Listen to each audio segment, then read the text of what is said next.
turkumi.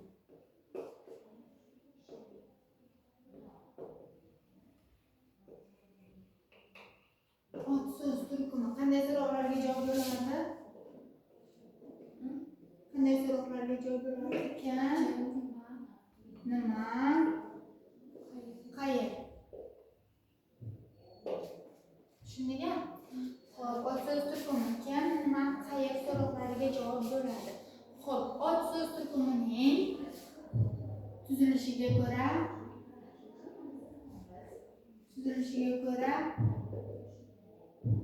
turlari. Qanday turlarga bo'lardi? Birinchisi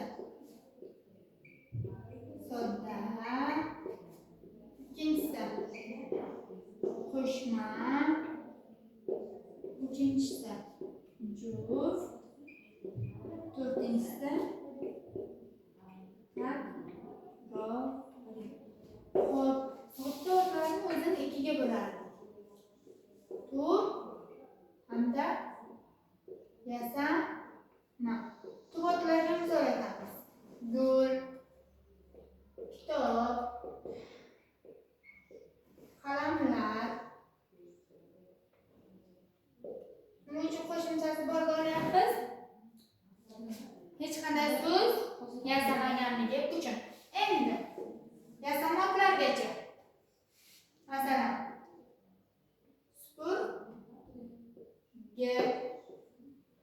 supurgini asosi nima? Supur plus gi bo'lganligi uchun yasama sodda otga olar ekanmiz. O'chi g'ich.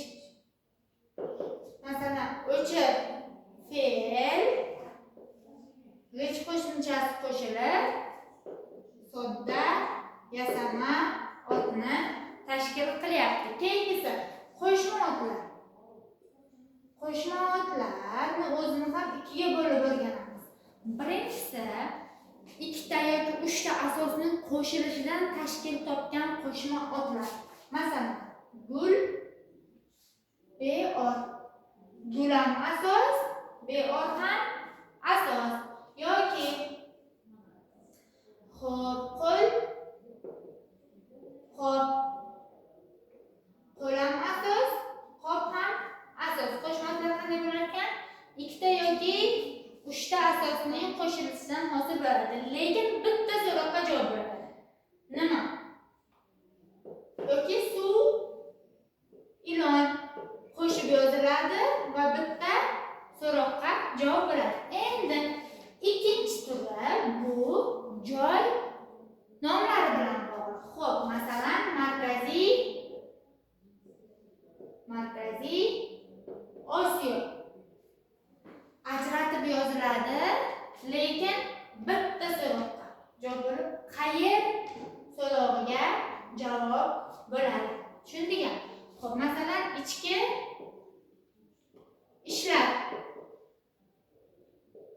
ishlar. Bitta so'roqqa javob bo'ladi. Masalan, Markaziy Osiyoni olsak, Osiyo qayer, qanday Osiyo deb so'roq bermaymiz. Faqatgina Markaziy Osiyo qayer deb so'roq berar ekanmiz. Keyingisi juft otlar.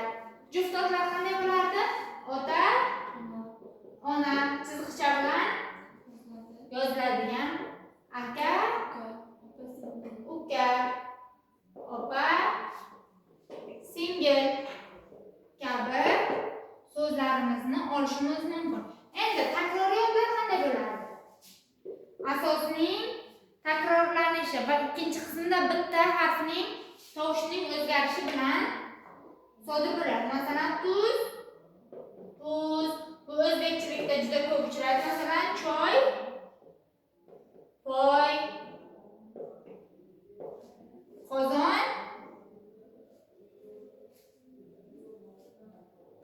masalan, ish, pish kabi so'zlarimizni olar ekanmiz. Endi shunday otlarimiz borki, ularni ot deb olmaymiz, takroriy otga olmaymiz. Ular otdan ravishga ko'chgan. Yozib qo'yamiz.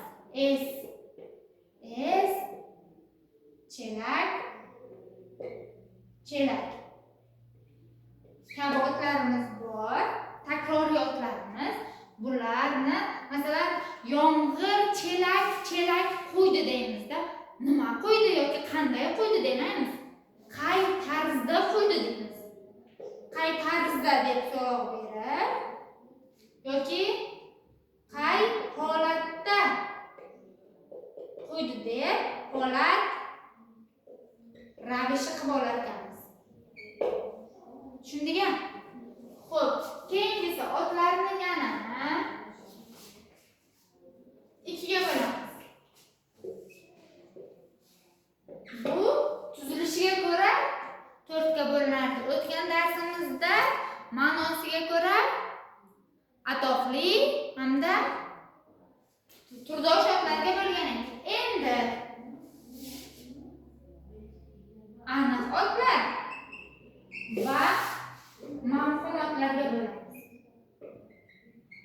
Aniq ot nima? Aniq ot biz ko'zimiz bilan ko'rib turgan va qo'limiz bilan borib ushlay oladigan otlar. Masalan, qalam, ruchka, gul, kitob, daftar, o'quvchi, o'qituvchi, bularning hammasi aniq ot. Ularni masalan stolni qo'limiz bilan ushlaymiz, stolni qo'limiz bilan ushlaymiz, to'g'rimi? Daftarni qo'limiz bilan ushlaymiz. Ammo mavhumotlarcha qanaqa? Ularni biz qo'limiz bilan ushlay olmaymiz, faqat his qila olamiz.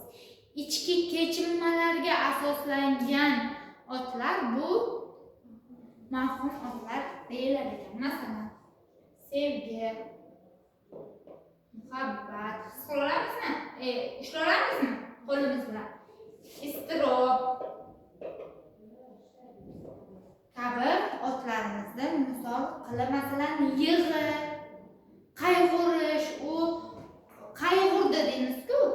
Masalan, qayg'uni biz masalan qayg'u so'zi ham mavhum otga misol bo'lar ekan o'z vaqtida. Mavhum otlarni tushundingmi?